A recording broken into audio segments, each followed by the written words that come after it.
going on, guys? How is everybody doing? I'm so grateful, thankful, blessed, all the good things. You guys have been so supportive over my last few pieces of content. Thankfully, my chest is clearing up. My voice is slowly coming back to me. I'm not going to be too exuberant today, but there's something that is very, very interesting. I've reviewed many a watch in my day, and I've done many an unboxing, some of which being from watches that I personally have purchased. And one very, very proud moment was when I unboxed my Rolex Explorer 2.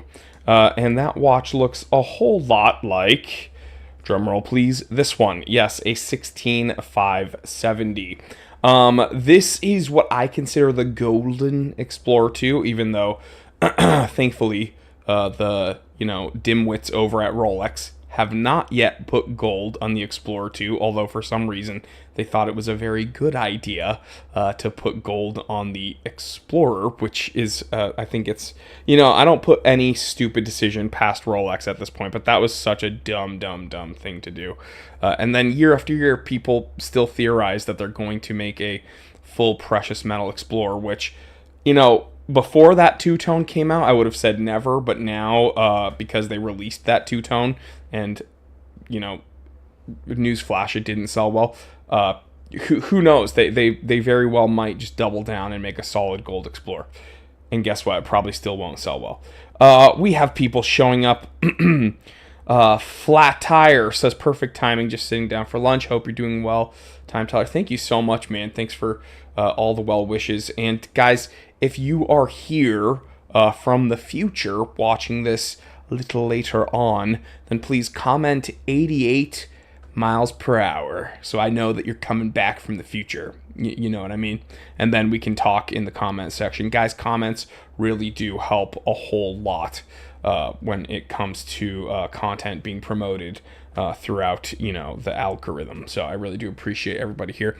Also, let me know what you are wearing. I am wearing, we'll do a close-up here, a G-Shock Mudman. This is one of my all-time favorite G-Shocks. It is so badass. It does everything I need it to do, and it is not a watch I have to worry about. It is very much a rough and tumble piece, much like the XP2.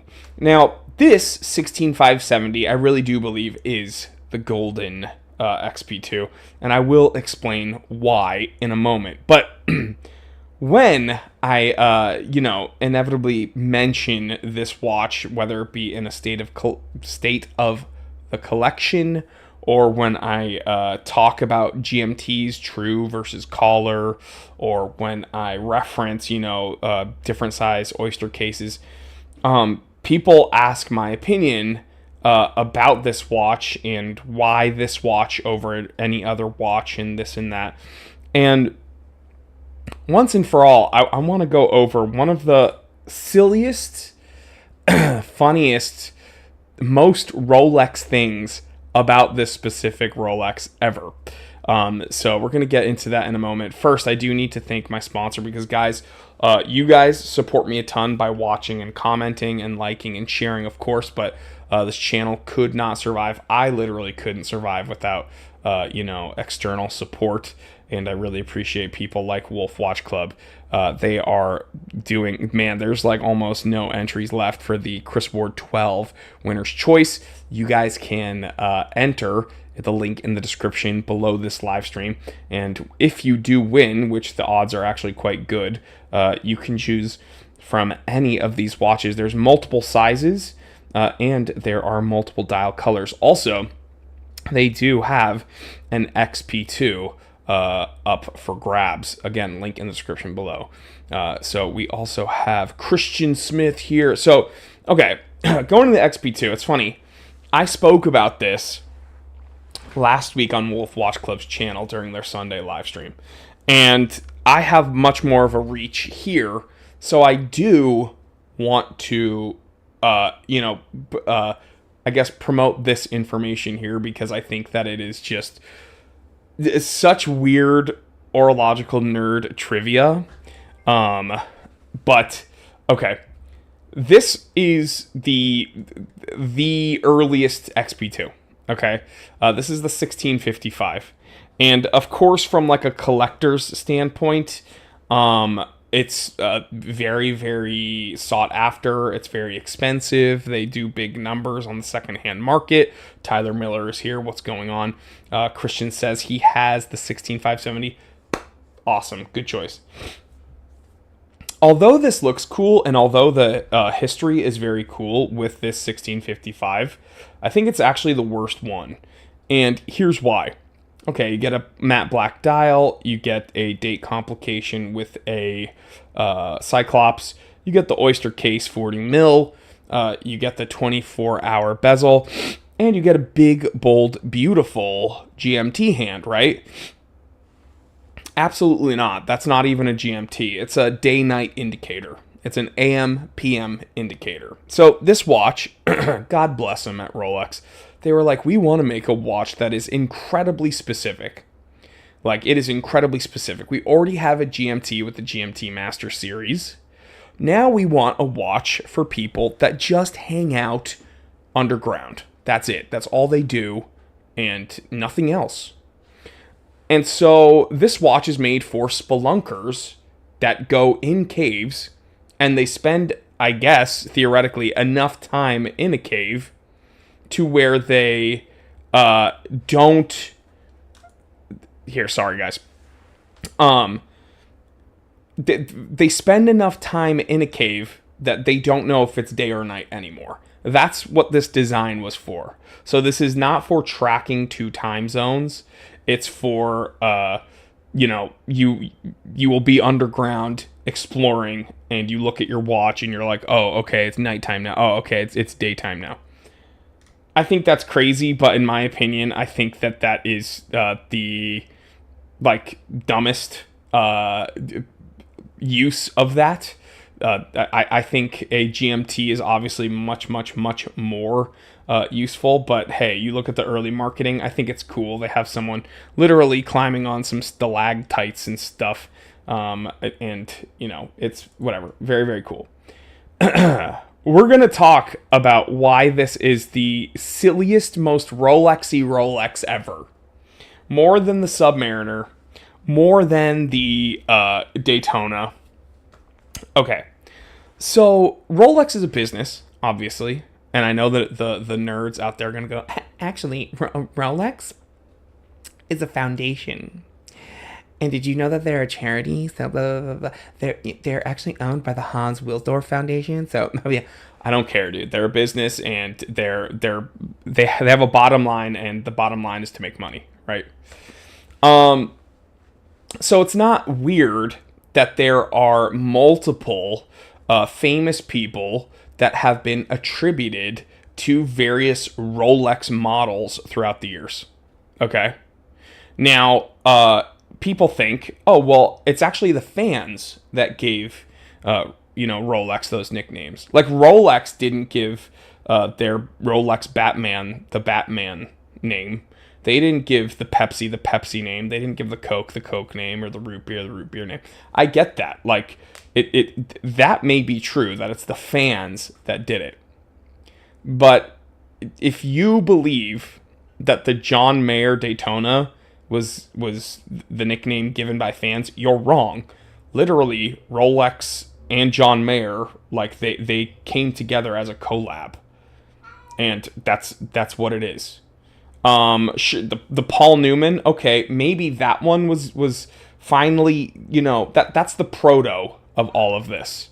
Like, that Paul Newman Daytona, by the way, back when Paul Newman was wearing that, it was not a popular watch. Like, watch dealers could not give Daytonas away. So, Paul Newman wearing one, it actually was a big deal. And yeah, Rolex didn't do a collab with Paul Newman. But you can't deny that name definitely helped give that watch prominence and much more appeal, because now, that's one of the most sought after watches ever. So yeah, we have the John Mayer.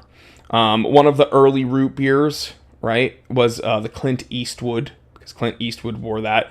That's not a collab with Rolex. I think these early proto ones, we could get away with saying that the enthusiasts gave that the celebrity nickname to the watch. But now, the John Mayer, that's a straight up collaboration. The James Cameron Deep Sea, that's a straight up collaboration. There's money being exchanged, in my opinion. They're not even like bashful about it.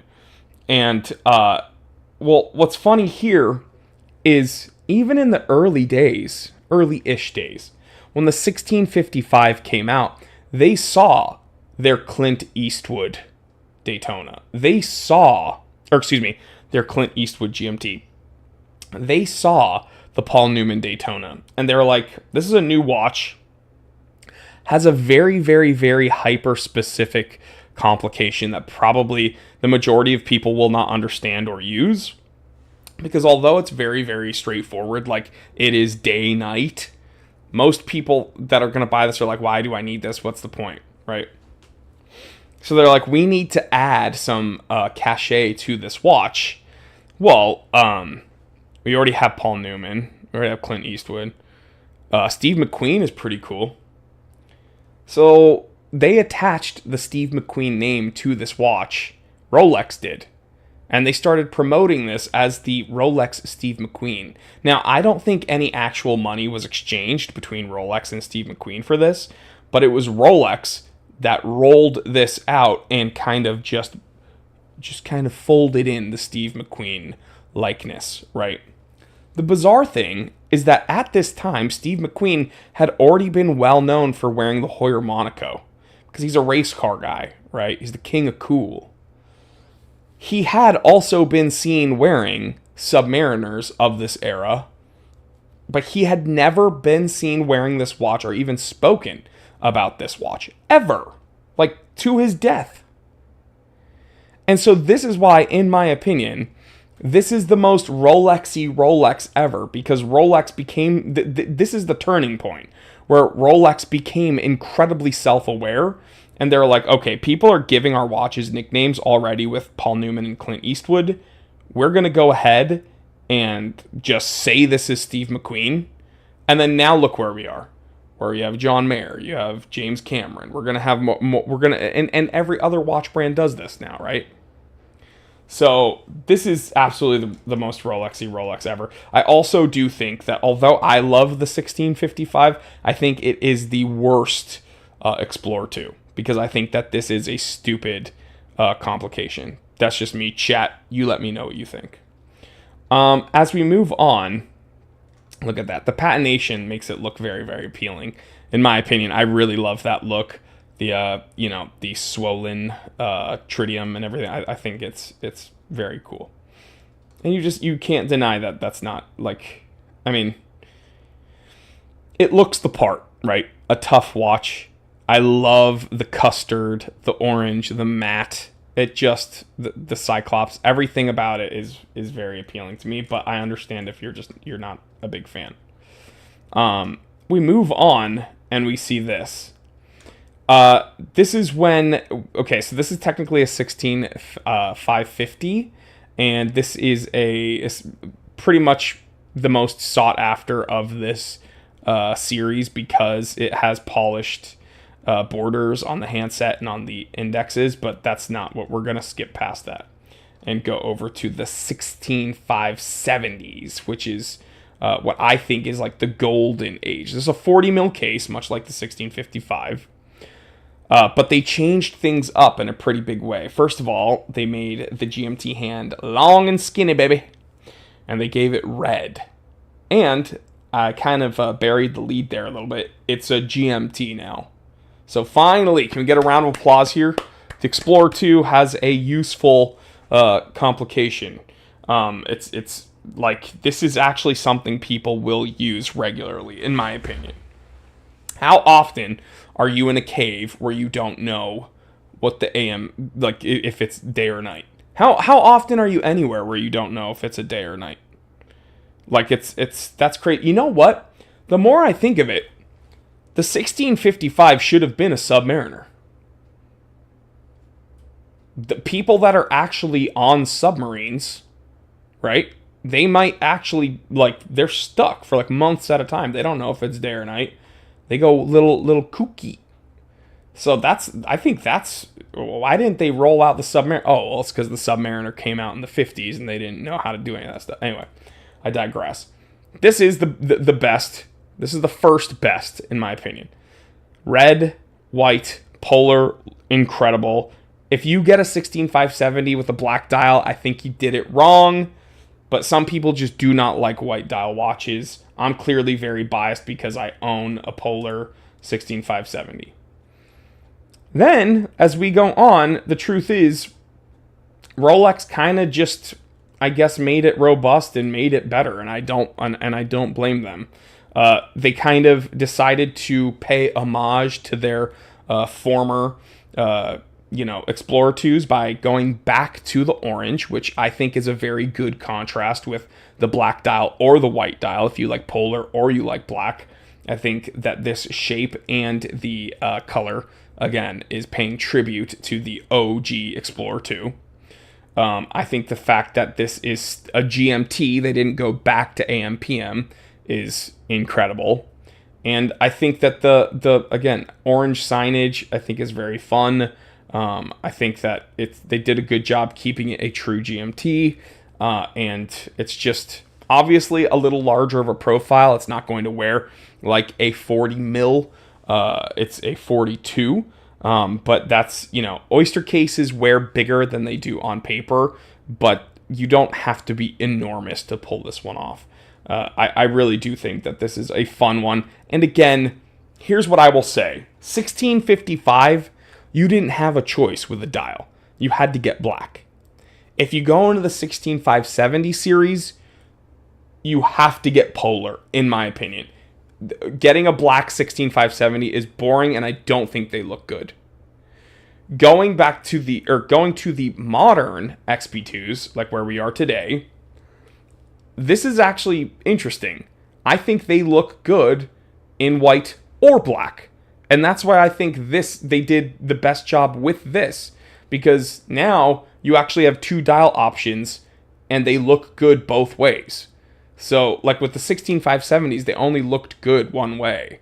With these current ones, they actually look good both ways. So, I don't know. This is just my rant. But again, kind of an unsung hero in the Rolex lineup, because I think when people think Explorer, they think, well, Explorer. They don't think XP2. But I do think that because of this stupid marketing lie that Rolex did with these, the 1655, this is the most Rolexy Rolex ever. But that's just my opinion. And guys, again, if you do want your shot at one, guys, it's $15 per entry. And there's 4 days left, with 4 days and some change over at wolfwatchclub.com. Guys, if you don't know, I've been running the live streams over at Wolf Watch Club every Sunday. And these winners are real people. It's crazy. And I've spoken to these people because I've had the pleasure of talking to prior winners during the live stream. So you can actually watch me talk to these people live in real time. And these are crazy watches that these guys are getting. And, I don't have anything to do with picking the watches. I don't have anything to do with picking the winners. I don't sell the tickets. I am not Wolf Watch Club. I'm just a partner with them doing like online stuff. But I really do love that Wolf Watch Club is one of these organizations that's actually run by watch enthusiasts. So it's not just some nameless, faceless like entity. These guys, like Chris Ward's, like you get the staples like the Rolexes, but you get the real enthusiast watches like Chris Ward's, and they even did a Cartier Santos last week. So yeah, crazy stuff. They've done Bull of a Lunar Pilots, the Rolex Sprite, Pelagos 39, Super Oceans. But yeah, click the link in the description below. Check them out. And again, in about 4 days, I'm going to be revealing who takes home this XP2 and who takes home this Chris Ward. And guess what? If you win the Chris Ward 12, you get to choose which one you want. They're doing an actual winner's choice, which is insane. So, yeah, guys, thank you for hanging out with me. Thank you for being so supportive in my content recently. I know I've kind of been shifting it up, trying to do some more. I don't know. I'm trying to do more good in the world. You know what I mean? I know watches are fun and everything, but if I can actually help someone, anyone that's going through similar difficulties like myself, then I think that it would make me, I don't know, feel like my time here is actually valuable. You know what I mean? Like I'm doing something worthwhile, and I'm not just yelling about wristwatches. Although I really do love yelling about wristwatches. Rob Brown, Plain Spotting. Good morning. Here from the Shire of Scotland. All right, Hagfish, Iron Man, Christian, Spectre, Dave Hahn, dude, Tyler Miller, Flat Tire. Thank you for hanging out with me today, guys. I will catch you on the next one. Stay happy, stay healthy, stay blessed. I'm Jory Goodman, the Time Teller, and always remember, I didn't invent time. I just tell it. I will see you in the next episode. Love ya.